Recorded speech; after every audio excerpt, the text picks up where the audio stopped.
Serial Arya Manggada, karya S. Hamintarja. Mas Rara episode 9. Kedua anak muda itu jadi makin bingung. Keduanya hanya dapat menundukkan kepalanya. Sementara Raden Panji berkata selanjutnya, aku tahu bahwa kau berdua tidak jujur. Kalian tentu punya pamrih, tapi tidak apa-apa. Itu wajar sekali dilakukan anak-anak padesan. Apalagi untuk satu kerja yang harus mempertaruhkan nyawa. Sedang untuk kerja-kerja kecil. Dan tidak berarti, seseorang tentu menginginkan upah sebanyak-banyaknya. Apalagi untuk membunuh seekor harimau. Karena itu, aku berpesan agar kalian ikut dibawa kemari bersama Mas Rara. Sebab aku ingin memberi kalian upah sepantasnya. Tetapi Raden Panji terkejut ketika Manggada menjawab, ampun Raden Panji, kami sama sekali tidak menginginkan upah apapun. Kami melakukannya karena kami merasa berkewajiban. Beberapa orang berpaling pada Manggada, bahkan orang yang duduk di dekatnya langsung berdesis, jangan menolak, jangan pernah menolak pemberian Raden Panji, apalagi itu disebutnya sebagai satu hadiah. Manggada memang mendengarnya, tapi ia sudah terlanjur menolak, karenanya ia jadi makin bingung. Sementara itu, wajah Raden Panji menjadi merah, anak muda itu telah berani menolak pemberiannya. Dengan marah, Raden Panji pun membentak, jadi kau menolak hadiahku. Untuk sesaat Manggada termangu-mangu, Laksana pun tidak tahu apa yang harus dilakukannya. Demikian pula Wirantana. Sementara, Mas Rara yang selalu gelisah, jadi makin gelisah. Jika kalian tidak menginginkan hadiah, lalu apa? Suara Raden Panji menjadi gemetar. Apakah kau berdua, atau salah seorang dari kalian, tertarik pada kecantikan Mas Rara? Begitu kalian melihat, kalian telah jatuh cinta, sehingga kalian ingin memilikinya dan bersedia mempertaruhkan nyawa untuk menyelamatkannya. Beruntunglah kalian berhasil mengalahkan harimau itu yang sudah tidak bertenaga itu. Tapi bukan berarti kalian adalah pahlawan yang mampu menyelamatkan Mas Rara karena kemampuan dan ilmu kalian. Manggada dan Laksana hampir kehabisan akal, tapi mereka sekali lagi mendengar orang di sebelahnya berdesis, jangan kau tolak. Terlanjur, kata Manggada berbisik. Katakan, itu basa-basi, bisik orang itu kembali. Manggada mengerti maksud kata-kata pendek itu, karenanya dia langsung menjawab, ampun Raden Panji, bukan maksud kami menolak kurnia yang akan diberikan pada kami, apalagi hadiah sebagai penghargaan atas usaha kami menyelamatkan Mas Rara. Tadi hanya basa-basi, bukan maksud kami yang sebenarnya. Sudah barang tentu kami akan menerima dengan sepenuh hati hadiah yang akan diberikan Raden pimpinan kami. Raden Panji mengerutkan keningnya, namun tiba-tiba saja ia tertawa. Katanya, kau memang seorang yang tidak waras. Kau membuat jantungku hampir pecah, tapi kemudian kau membuatku tertawa. Ampun Raden Panji, desis Manggada. Baik, berkata Raden Panji kemudian, kalian akan mendapat upah secukupnya. Aku akan memberi kalian masing-masing pakaian sepengadek, pakaian yang pantas untuk kalian. Kecuali itu, aku juga akan memberi uang pada kalian. Tetapi kalian hanya boleh bermalam di rumah ini terakhir semalam nanti. Besok kalian harus sudah meninggalkan rumah ini. Manggada dan Laksana jadi makin tidak mengerti akan sifat dan kebiasaan Raden Panji. Karena itu, keduanya hanya mengangguk-angguk dalam. Nah, berkata Raden Panji, sekarang kalian boleh ikut makan bersama kami. Hidangan berikutnya akan segera dihidangkan. Para petugas khusus telah mengerti isyarat itu. Mereka harus segera menghidangkan makan bagi para tamu, sesudah makanan dan minuman tadi. Namun Raden Panji kemudian berkata, aku persilahkan kalian makan di pendapa. Aku akan berbicara sendiri dengan bakal istriku. Orang-orang yang ada di pendapa itu menjadi gelisah. Hampir saja mereka menduga harus meninggalkan pendapa itu. Tapi ternyata Raden Panji berkata selanjutnya, aku akan membawa bakal istriku. Masuk, kalian aku persilahkan untuk makan di sini. Wajah Mas Rara tiba-tiba saja jadi pucat, tetapi ia tidak dapat berbuat apa-apa ketika tiba-tiba Raden Panji menarik tangannya dan berkata, berdirilah. Mas Rara menjadi ragu-ragu, tapi sebelum ia berdiri tegak, Raden Panji sudah menariknya memasuki pintu peringgitan. Tubuh Mas Rara nampak gemetar, ia tidak tahu apa yang akan terjadi atas dirinya, rasa-rasanya ia telah ditarik dalam satu dunia yang gelap dan tidak diketahui apa yang ada di dalamnya. Beberapa orang saling berpandangan di pendapa, dan beberapa perempuan jadi bingung. Dalam pada itu, jantung Wirantana menjadi berdebaran, ia tahu bahwa Raden Panji adalah orang yang berkuasa, bahkan kuasanya telah disahkan oleh Pajang. Tetapi apakah wajar jika mempergunakan kuasanya tanpa menghiraukan perasaan orang lain dan tanpa menghiraukan tatanan kehidupan? Mas Rara belum menjadi istrinya. Tetapi gejolak perasaan Wirantana mereda ketika ia mendengar Raden Panji itu memanggil seseorang. Ternyata perempuan yang sudah berusia agak lanjut itu bangkit dan dengan tergesa-gesa masuk ke ruang dalam. Ia tidak mau dimarahi lagi oleh Raden Panji, apalagi mendapatkan hukuman daripadanya. Ketika ia masuk ia melihat Raden Rara berlutut di hadapan Raden Panji yang berdiri di belakang pintu. Bahkan orang-orang yang duduk di pendapa pun dapat melihatnya sekilas. Demikian pintu itu tertutup, maka ketiga orang anak muda itu saling berpandangan. Rasa-rasanya mereka mengalami satu peristiwa yang tidak dapat mereka mengerti. Bahkan perasaan anak-anak muda itu bergejolak sebagaimana mereka menghadapi Paman Wirantana sendiri yang telah terbunuh di perjalanan. Ketika perempuan tua itu berlutut pula di belakang Mas Rara, Raden Panji pun berkata, aku tidak mau Mas Rara terlalu lama di luar. Aku tidak mau biji mata laki-laki yang bagaikan terloncat keluar memandanginya terus-menerus. Apalagi kedua orang anak muda itu, anak muda yang merasa diri mereka pahlawan hanya karena mereka dapat membunuh seekor harimau tua yang sakit-sakitan. Kata-kata Raden Panji terputus. Namun tiba-tiba ia menggeram. Tetapi jika mereka juga menganggap aku seekor harimau tua, maka mereka akan menyesal. Mereka akan aku bunuh dan mayatnya akan dilemparkan ke sungai. Perempuan tua di belakang Mas Rara itu termangu-mangu, namun ia sama sekali tidak berani berkata sesuatu. Tawani Mas Rara di dalam biliknya, berkata Raden Panji dengan wajah tegang. Baik Raden, jawab perempuan tua itu. Nah, berkata Raden Panji kemudian kepada Mas Rara, kau akan aman di dalam. Cantikmu tidak akan berkurang oleh tatapan mata liar orang-orang di pendapa.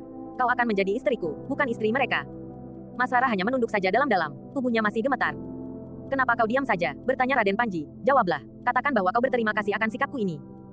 Keringat Mas Rara mengalir semakin deras, namun ia menyadari bahwa ia memang harus mengatakannya. Terima kasih Raden Panji. Raden Panji tertawa, katanya. Nah, kau menjadi semakin pintar. Kau akan menjadi seorang istri yang baik, yang lembut dan penuh pengertian. Siapa yang mengajarimu, hei? Tentu bukan dirimu, orang padesan itu. Mas Rara benar-benar menjadi bingung. Tetapi hampir di luar kehendaknya sendiri ia berkata, bibi ini Raden.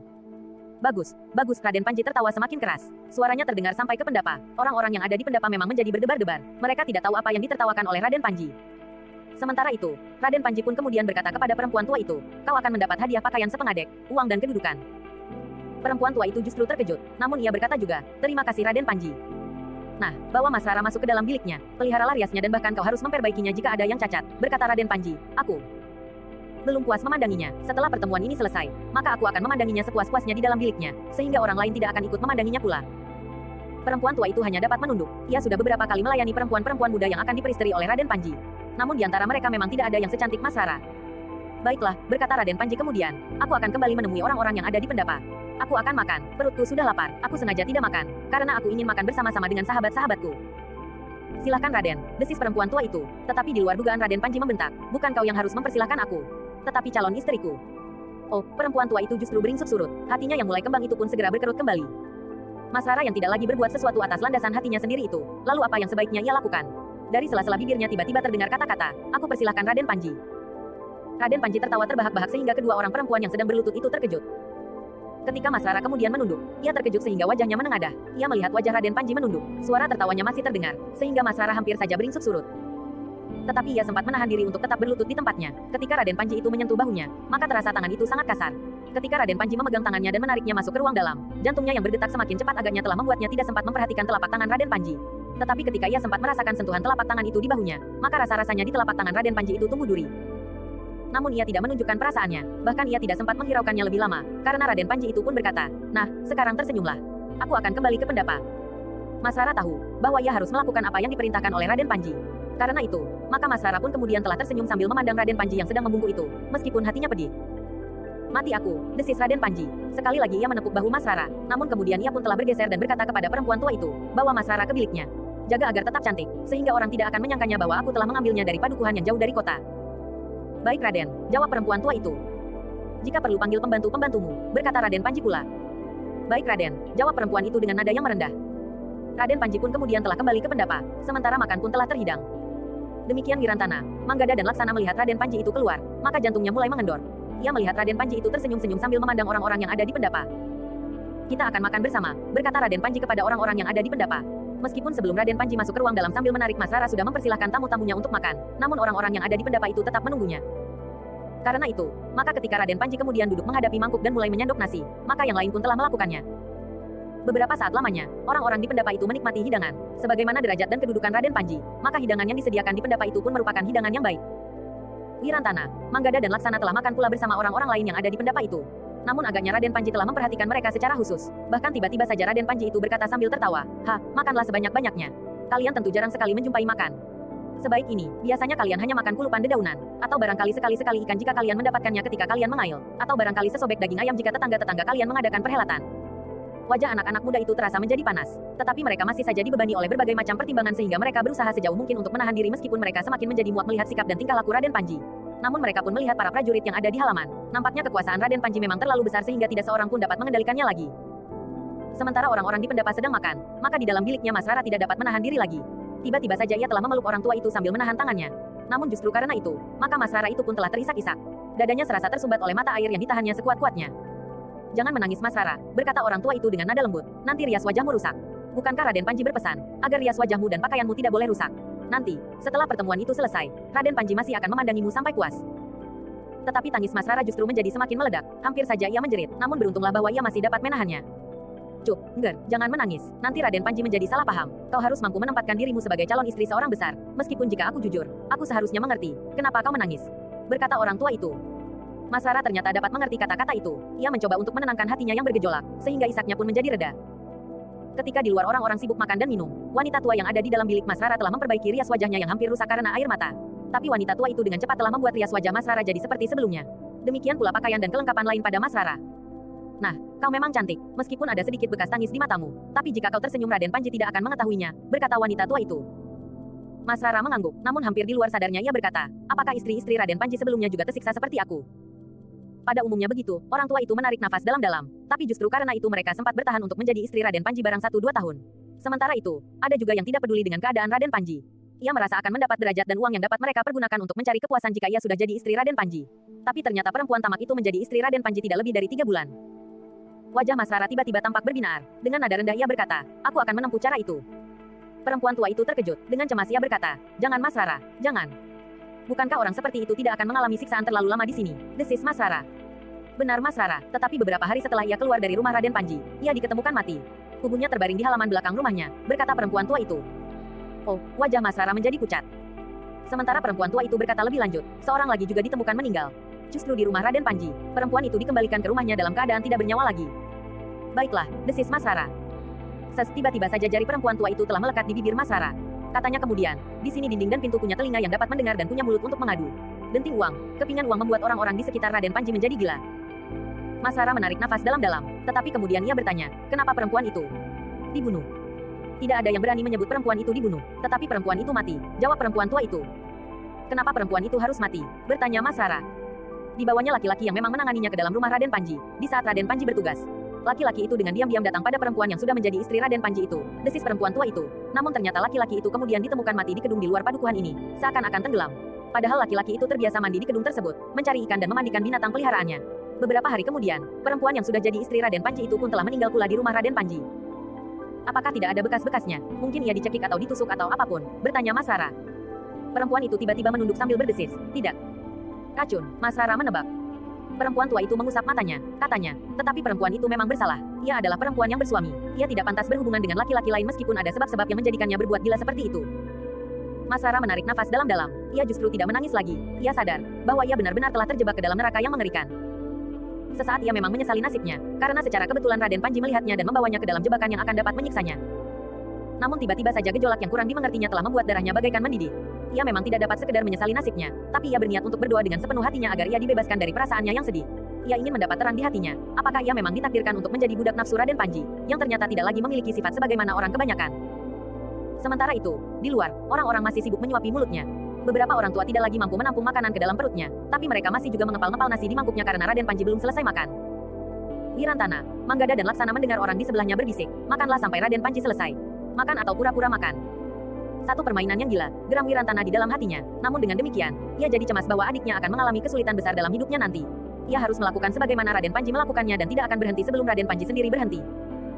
Ketika Raden Panji selesai makan, dan mencuci tangannya pada mangkuk khusus, yang lain ikut pula berhenti. Beberapa orang menengadah sambil menarik nafas dalam-dalam, rasa-rasanya mereka telah terbebas dari tugas yang sangat berat. Beberapa saat kemudian, para petugas dapur mulai mengangkat mangkuk-mangkuk dan sisa makanan dari pendapa. Sedang Raden Panji mengusap tangannya dengan selembar kain berwarna biru tua. Makanan yang merisaukan, bisik Wirantana. Manggada dan Laksana mengerti maksud Wirantana, tapi mereka sama sekali tidak menyahut. Sementara itu, telah dihidangkan beberapa sisir pisang bagi orang-orang yang ada di pendapa itu. Baru kemudian Raden Panji berkata, kita sudah makan dan minum secukupnya. Nah, nanti sebentar lagi aku akan segera kembali, tapi silahkan kalian duduk dulu, sementara aku akan menemui bakal istriku. Aku mempunyai rencana untuk mengubah hari perkawinanku. Sepekan lagi aku akan meresmikannya. Aku tidak mau menunggu lebih lama lagi. Tampaknya aku akan mendapat tugas-tugas penting dari Pajang, sehingga persoalan pribadiku harus aku selesaikan lebih dahulu. Wirantana mengerutkan keningnya. Seharusnya Raden Panji memberitahukan hal itu pada ayah dan ibunya. Bagaimanapun, ayah dan ibunya adalah orang yang paling bertanggung jawab atas Mas Rara. Tetapi Wirantana tidak dapat mengatakannya saat itu. Ia merasa bahwa ia tidak lebih dari seorang pengantar. Tidak ubahnya dengan kedua pembantu Ki Jagabaya yang membawa pedati kuda ke tempat itu. Dalam pada itu, Raden Panji berkata lagi, silakan duduk dulu. Aku akan berbicara dengan Mas Rara di dalam. Namun tiba-tiba ia berpaling pada Manggada dan Laksana sambil berkata, kalian berdua akan segera menerima hadiah. Tapi ingat, besok pagi-pagi benar kalian harus sudah meninggalkan tempat ini. Manggada dan Laksana mengangguk hormat sambil berkata, baiklah Raden Panji, besok pagi-pagi kami mohon diri. Ya, hari ini kalian akan menerima hadiah, meskipun apa yang kalian lakukan tidak lebih dari permainan anak-anak, berkata Raden Panji. Manggada dan Laksana mengatupkan gigi mereka rapat-rapat, tapi mereka tidak bisa berbuat apa-apa. Sejenak kemudian, Raden Panji telah bangkit berdiri sambil berkata, tunggu aku di situ.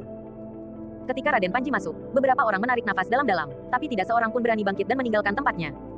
Orang yang duduk di sebelah Wirantana, Manggada dan Laksana tiba-tiba berkata, jika kita duduk di pendapa bersama Raden Panji, kita harus mengenal beberapa sifat yang dimilikinya. Sebenarnya Raden Panji tidak perlu berbuat seperti itu, tapi, Manggada mengulang. Orang itu menarik nafas dalam-dalam, dipandanginya orang-orang yang duduk di sekitarnya, tampaknya mereka saling berbincang dengan temannya masing-masing, tanpa menghiraukan orang yang duduk di sebelah anak-anak muda itu. Tetapi orang itu menggeleng sambil berdesis, tidak apa-apa, Raden Panji memang seorang yang sering memberi hadiah pada orang-orang yang berjasa padanya. Sebagaimana Raden Panji akan memberi hadiah pada kalian. Manggada dan Laksana mengangguk-angguk, tetapi mereka sadar bahwa bukan itu yang akan dikatakan oleh orang itu. Sementara Wirantana bertanya, apakah Raden Panji sering memberi hadiah seperti ini? Pembicaraan di antara mereka terputus. Wirantana, Manggada dan Laksana tahu bahwa orang itu tidak dapat mengatakan lebih banyak lagi tentang Raden Panji. Karenanya, anak-anak muda itu tidak bertanya lebih banyak lagi. Sementara itu, di ruang dalam, Raden Panji telah memanggil Mas Rara dan perempuan tua yang melayani gadis itu. Nah, berkata Raden Panji, aku sudah selesai makan. Seharusnya kau pun makan juga bersamaku. Tapi aku tidak mau melihat mata laki-laki yang menjengkelkan di pendapa itu, yang selalu menatapmu. Semua orang, dan dari mata mereka terpancar sorot perasaan mereka. Ada yang iri, ada yang dengki, dan yang lebih jahat lagi ada di antara mereka yang memandangimu dengan penuh gairah. Rasa-rasanya aku ingin membunuh mereka. Jantung Mas Rara menjadi semakin berdebaran. Namun Raden Panji kemudian mengatakan niatnya untuk mempercepat saat pernikahan mereka. Sebelum aku mendapat tugas penting dari Pajang, berkata Raden Panji. Wajah Mas Rara yang pucat menjadi semakin pucat, jantungnya pun berdegup, semakin cepat, keringat dingin telah membasahi pakaian yang dipakainya. Tetapi Raden Panji seakan-akan tidak melihat kegelisahan itu, bahkan ia pun kemudian berkata, dengan demikian, maka segalanya akan segera menjadi bersih. Tidak ada lagi hambatan yang menghalangi kita. Mas Rara menundukkan kepalanya, ketegangan yang tajam telah mencengkam seisi dadanya. Namun Raden Panji justru bertanya, Mas Rara, bukankah kau merasa bersyukur atas keputusanku itu? Kau akan segera menjadi seorang perempuan yang sangat dihormati di sini. Karena aku adalah orang yang paling berkuasa di sini, maka kau pun akan menjadi perempuan yang paling berbahagia. Semua perempuan akan menghormatimu karena kau adalah perempuan yang berkedudukan paling tinggi. Kau dengar, kau adalah perempuan yang berkedudukan paling tinggi. Mas Rara masih menunduk, isi dadanya menjadi semakin sakit. Rasa-rasanya jantungnya akan meledak mendengar kata-kata Raden Panji. Itu. Mas Rara, berkata Raden Panji kemudian, kau tidak usah merasa malu. Katakan, apakah kau menjadi berbahagia karenanya? Darah Mas Rara mengalir semakin cepat di dalam tubuhnya. Katakan, perintah Raden Panji. Dan Mas Rara pun tahu bahwa ia memang harus menjawab sebagaimana diminta oleh Raden Panji. Katakan, desak Raden Panji, jangan membuat aku menjadi gila. Bukankah kau merasa bahagia karena keputusanku untuk mempercepat hari pernikahan kita? Memang tidak ada pilihan lain, meskipun kemudian yang hampir menjadi gila adalah Mas Rara. Tetapi Mas Rara itu menjawab, ya Raden Panji. Katakan bahwa kau merasa berbahagia, perintah Raden Panji. Aku merasa berbahagia Raden Panji, berkata Mas Rara kemudian dengan mulutnya, tetapi tidak dengan hatinya. Bahkan sebaliknya, hatinya menjadi semakin pedih. Tetapi Raden Panji tertawa, katanya, syukurlah, ternyata dugaanku benar, kau tentu menjadi tidak sabar menunggu hari perkawinan yang aku tetapkan. Jangan cemas, besok pagi-pagi kakakmu akan pulang memanggil ayah dan ibumu. Pekan ini kita akan menikah dengan resmi. Wajah Mas Rara menjadi tegang, tetapi Raden Panji itu tertawa berkepanjangan. Katanya kepada perempuan tua yang melayani Mas Rara itu, siapkan Mas Rara untuk memasuki hari perkawinannya. Ajari gadis itu apa yang harus dilakukannya sesudah hari pernikahan itu. Agaknya ia masih terlalu bodoh sehingga ia harus tahu tugasnya sebagai seorang istri agar aku tidak menjadi marah di hari pertama perkawinanku. Perempuan tua itu mengangguk hormat sambil menjawab, baik Raden Panji. Gadis yang cantik ini harus mengetahui kewajibannya dengan baik, berkata Raden Panji. Namun ia pun kemudian tertawa berkepanjangan.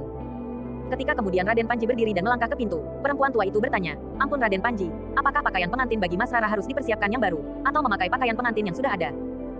Wajah Raden Panji menjadi merah, matanya terbelalak sambil membentak, perempuan dungu, jika kau bukan perempuan tua, aku tampar mulutmu. Kau kira aku siapa hei? Sudah tentu istriku yang cantik ini tidak boleh memakai barang bekas. Ia harus memakai pakaian yang paling baik dan baru. Kau dengar? Ya, ya Raden, jawab perempuan tua itu dengan nada gemetar. Tetapi apakah pakaian baru itu dapat dibuat dalam waktu yang pendek ini? Kenapa tidak? Sehari pakaian itu harus jadi. Seandainya aku ingin pernikahanku berlangsung besok, maka pakaian itu harus siap besok. Kerahkan 5 atau bahkan 10 orang untuk membuat pakaian itu atau jika perlu 100 orang, Raden Panji hampir berteriak. Perempuan tua itu menunduk dalam-dalam. Ia memang sudah menduga bahwa ia akan dibentak-bentak dengan pertanyaannya. Tetapi ia menganggap bahwa lebih baik dibentak-bentak sekarang daripada ia salah langkah. Jika ia keliru justru di saat hari perkawinan, maka ia tidak akan mendapat ampun lagi. Karena ia tahu bahwa tidak mungkin membuat pakaian pengantin dalam waktu yang singkat dengan mengerahkan 100 orang sekalipun. Karena pakaian itu hanya dapat dibuat oleh seorang saja atau paling tidak 2-3 orang untuk membantunya. Perempuan tua itu tidak bertanya lagi. Sementara Raden Panji bergumam, lebih baik berada di pendapa daripada aku harus membunuh perempuan tua yang dungu ini. Perempuan tua itu hanya berdiam diri saja. Sementara Raden Panji telah melangkah kembali ke pintu. Sambil membuka pintu ia berkata, besok kakakmu akan menjemput orang tuamu. Ketika Raden Panji telah berada di luar pintu, maka perempuan tua itu menarik nafas dalam-dalam. Sementara Mas Rara bertanya dengan nada dalam, kau tidak apa-apa Bibi? Tidak Mas Rara, tidak, jawab perempuan tua itu. Syukurlah, desis Mas Rara. Lebih baik begitu Mas Rara, jika aku melakukan kesalahan justru di hari perkawinan, maka aku akan mengalami nasib yang sangat buruk, jawab perempuan tua itu. Mas Rara mengangguk-angguk, tetapi dari wajahnya memancar kegelisahan yang sangat. Hari perkawinan itu akan diajukan begitu cepat sehingga ia tidak mendapat kesempatan untuk mempersiapkan diri sebaik-baiknya memasuki neraka yang mengerikan itu. Tetapi tidak seorang pun dapat merubah keputusan Raden Panji yang paling berkuasa di daerah itu. Di pendapa Raden Panji telah berkata lantang, hei kau, Wirantana. Bukankah namamu Wirantana? Wirantana mengangguk hormat sambil menjawab, ya Raden Panji. Nah, besok kau harus pulang ke rumahmu. Besok pagi-pagi, katakan kepada ayah dan ibumu, bahwa mereka harus datang secepatnya kemari. Aku akan mempercepat hari perkawinanku, berkata Raden Panji. Wajah Wirantana menjadi tegang, tetapi kemudian ia pun berpendapat, bahwa hal itu tentu akan lebih baik daripada pernikahan itu dipercepat tidak setahu ayah dan ibunya. Karena itu, maka Wirantana itu pun sekali lagi mengangguk hormat sambil berkata, ya Raden Panji. Besok aku akan memberitahukan kepada ayah ibuku. Bagus, tetapi kau harus pergi sendiri dan kembali sebelum sepekan bersama ayah dan ibumu.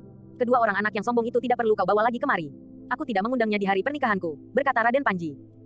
Manggada dan Laksana menahan nafasnya sehingga dadanya merasa sesak. Darahnya menjadi panas, namun ia sadar bahwa ia harus bertahan untuk tidak berbuat apapun juga. Jika ia melakukan satu kesalahan setidak-tidaknya menurut Raden Panji, maka ia yakin bahwa jiwanya akan terancam. Karena itu, maka kedua orang anak muda itu hanya mengatupkan giginya saja rapat-rapat. Sejenak kemudian, maka Raden Panji yang merasa bahwa keperluannya sudah cukup telah membubarkan pertemuan itu. Para pengawalnya segera bersiap untuk membawa Raden Panji kembali ke rumahnya. Namun Raden Panji masih sempat minta diri kepada Mas Rara, aku akan mempersiapkan segala-galanya. Jangan cemas, perkawinan kita akan berlangsung dalam pekan ini juga. Mas Rara menunduk meskipun ia tahu bahwa ia harus menjawab, karena itu terdengar suaranya perlahan sekali. Terima kasih Raden Panji. Kau harus mempersiapkan dirimu baik-baik, perempuan tua itu akan mengajarimu apa yang harus kau lakukan di hari pertama pernikahan kita itu, berkata Raden Panji kemudian. Lalu, besok kakakmu akan menjemput orang tuamu. Mas Rara tidak menjawab, sementara Raden Panji pun kemudian telah meninggalkannya dan selanjutnya meninggalkan rumah itu. Sepeninggal Raden Panji, maka pendapa dan bahkan halaman rumah itu pun menjadi lengang. Beberapa orang yang hadir di pendapa itu sebagian ikut mengiringi Raden Panji kembali ke rumahnya yang hanya berjarak beberapa patok saja bersama para prajurit pengawal. Sedangkan yang lain pulang ke rumah masing-masing. Orang yang duduk di sebelah Wirantana itu sempat berkata, berbuatlah sebaik-baiknya sesuai dengan keinginan Raden Panji untuk kebaikanmu dan kebaikan adik perempuanmu. Wirantana mengangguk-angguk, ia mengerti maksud orang itu. Karena itu, maka ia berdesis, terima kasih Kisanak. Tetapi siapa nama Kisanak itu? Bertanya Wirantana. Namaku Wirasta, jawab orang itu. Aku belum lama tinggal di padukuhan ini. Tetapi dalam waktu yang pendek aku segera mengenali sifat Raden Panji. Wirantana mengangguk-angguk, sementara Manggada bertanya, di mana rumah Kisanak? Beberapa ratus langkah dari rumah ini, jawab orang itu, tidak terlalu jauh. Tiba-tiba saja Laksana bertanya pula, apakah kami boleh berkunjung ke rumah Kisanak? Orang itu tersenyum sambil menggeleng, tidak perlu anak muda, bukan maksudku menolak kebaikan hati kalian, tetapi aku tidak ingin mendapat perhatian khusus dari Raden Panji di sini, justru karena aku tahu sifat Raden Panji. Manggada dan Laksana mengangguk-angguk, sementara orang itu berkata, aku mohon kalian mengerti.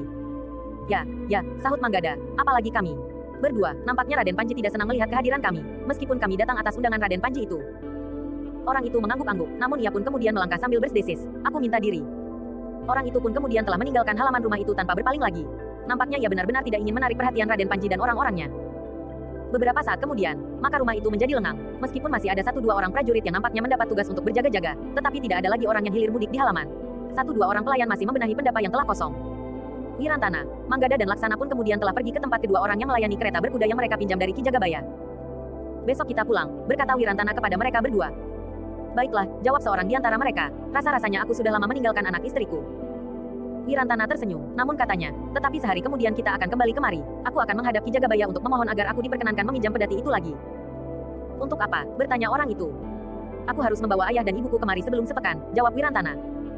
Orang yang melayani kereta itu mengangguk-angguk, katanya, segala sesuatunya terserah kepada Ki Jagabaya. Jika aku diperintahkan untuk kembali kemari, maka aku pun akan kembali.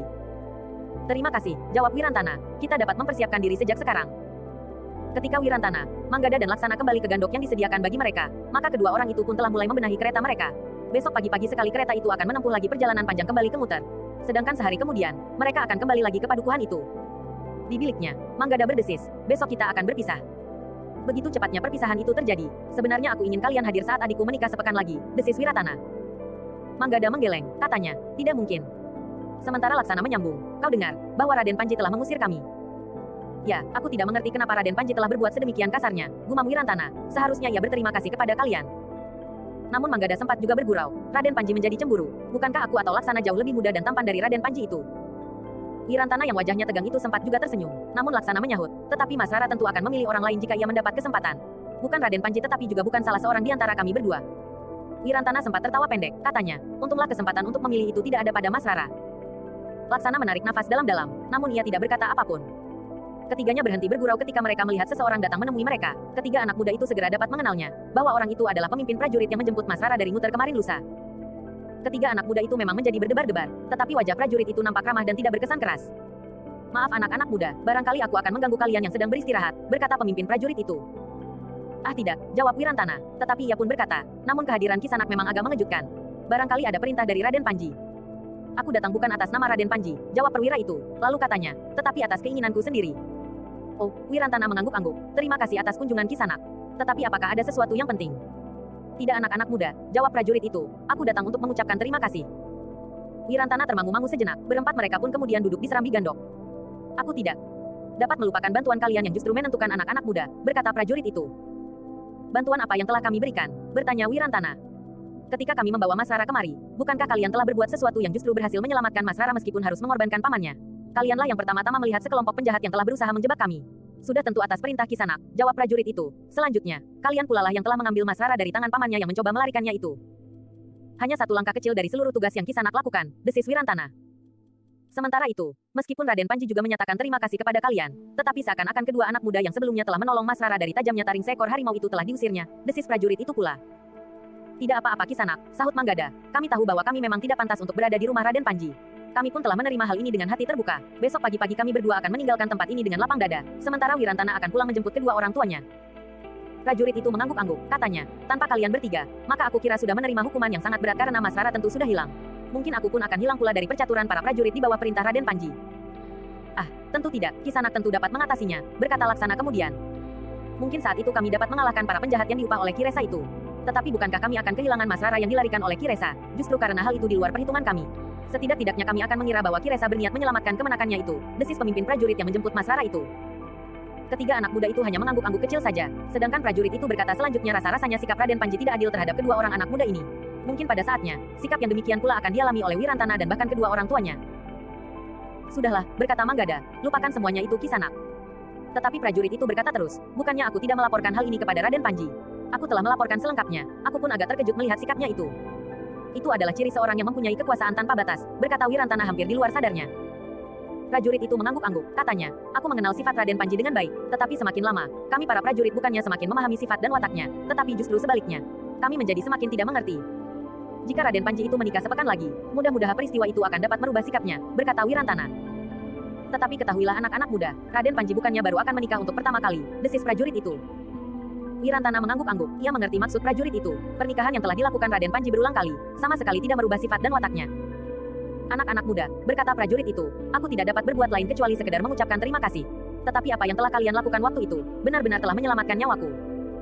Tidak ada yang kami lakukan, desis Manggada, sudahlah, mudah-mudahan Kisanak akan dapat menempatkan diri Kisanak di antara keluarga besar kekuatan Pajang di tempat ini. Prajurit itu menarik nafas dalam-dalam, katanya, mudah-mudahan aku tidak menjadi gila di sini, mudah-mudahan aku segera ditarik ke Pajang untuk tugas lain, aku lebih senang ditugaskan di daerah-daerah yang keras meskipun berbahaya daripada berada di dekat Raden Panji yang aneh itu, meskipun kami para prajurit di sini mendapat cukup makan dan pakaian. Bahkan seluruh keluarga para prajurit. Apakah keluarga Kisanak juga tinggal di padukuhan ini? Bertanya Wirantana. Tidak, jawab prajurit itu. Adalah kebetulan bahwa aku sendiri tidak mempunyai keluarga. Istriku meninggal sebelum kami mempunyai anak. Beberapa orang kawanku yang mempunyai anak dan istri juga tidak dibawa ke padukuhan ini. Mereka tinggal di keluarga mereka yang lain. Kami tidak menetap di sini untuk seterusnya. Mungkin dalam waktu yang tidak terlalu lama kami dipindahkan ke tempat lain. Dan jika hal itu terjadi dalam waktu singkat, maka kami akan merasa sangat berbahagia. Anak-anak muda itu mengangguk-angguk, tetapi mereka tidak menjawab, karena mereka tidak tahu apa yang harus dikatakannya. Prajurit itu ternyata tidak terlalu lama berbicara dengan ketiga orang anak muda itu. Beberapa saat kemudian mereka bangkit berdiri karena prajurit itu telah minta diri untuk kembali ke kesatuan mereka.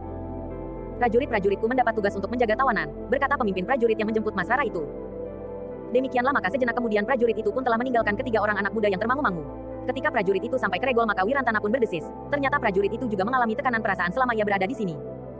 Tetapi tentu ada orang yang memanfaatkan sifat dan watak Raden Panji itu untuk kepentingan diri sendiri, sahut Manggada.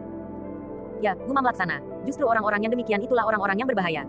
Orang yang duduk di sebelahnya itu pun nampaknya mengerti keadaan di lingkungan Raden Panji itu dengan baik. Tetapi ia mengaku orang baru di sini, sahut Laksana. Semakin lama aku pun menjadi semakin tidak mengerti, berkata Wirantana. Manggada menarik nafas dalam-dalam, katanya, memang agak berbeda dengan orang yang duduk di sebelahmu yang nampaknya justru berusaha untuk mengerti. Wirantana termangu-mangu sejenak, namun tiba-tiba ia berkata, ternyata para prajurit yang bertugas di sini selalu berharap untuk segera dipindahkan. Kenapa kau berkesimpulan seperti itu? Bertanya Laksana. Meskipun mereka itu mendapat gaji yang cukup, makan dan pakaian bahkan bagi keluarga mereka, tetapi keluarga mereka tidak mereka bawa ke padukuhan ini, jawab Wirantana. Manggada dan Laksana mengangguk-angguk. Mereka berkesimpulan bahwa tempat ini memang tempat yang sulit untuk dimengerti. Hanya orang-orang yang bersungguh-sungguh berusaha untuk mengerti secara khusus sajalah yang akan dapat mengerti. Bahkan bukan saja apa yang kasat mata, tetapi juga apa yang tersirat daripadanya. Mereka justru berusaha untuk melihat jauh ke pusat jantung Raden Panji yang memiliki kekuasaan yang seakan-akan tidak terbatas itu. Namun Manggada dan Laksana tidak akan mendapat kesempatan untuk melihat lebih banyak lagi tentang isi dari padukuhan itu. Mereka besok harus meninggalkan rumah itu pagi-pagi benar, bersama-sama dengan keberangkatan Wirantana pulang. Ketiga orang itu pun telah berbenah diri sebaik-baiknya. Mereka akan berpisah besok. Meskipun Manggada dan Laksana belum terlalu lama mengenal Wirantana, namun mereka seakan-akan telah merupakan sahabat-sahabat yang sangat akrab. Apalagi mereka telah mengalami bersama-sama ancaman bagi jiwa mereka. Menjelang senja turun, maka datang beberapa orang prajurit utusan Raden Panji menemui Manggada dan Laksana. Mereka membawa dua bingkisan kecil yang berisi apa yang oleh Raden Panji disebut pakaian sepengadek. Tidak lebih dari selembar kain panjang dan selembar baju lurik berwarna hitam. Tidak ada ikat kepala, apalagi ikat pinggang yang dilengkapi dengan kamus dan timang. Kami mendapat pesan selain menyerahkan hadiah yang dijanjikan oleh Raden Panji, maka kami juga harus memperingatkan bahwa besok pagi-pagi kalian berdua diminta sudah tidak berada di padukuhan ini lagi, berkata pemimpin sekelompok prajurit itu. Baik Kisanak, jawab Manggada. Aku juga sudah berjanji kepada Raden Panji. Baiklah anak muda, kami hanyalah sekedar utusan, desis prajurit itu. Kami tahu itu, sahut Manggada pula. Prajurit-prajurit itu pun termangu-mangu sejenak. Namun pemimpin kelompok itu kemudian mengangguk sambil berkata, kami minta diri anak-anak muda. Kami telah melakukan tugas kami. Sampaikan terima kasih kami kepada Raden Panji. Kami juga mohon diri. Besok sebelum matahari terbit, kami akan meninggalkan padukuhan ini, berkata Manggada.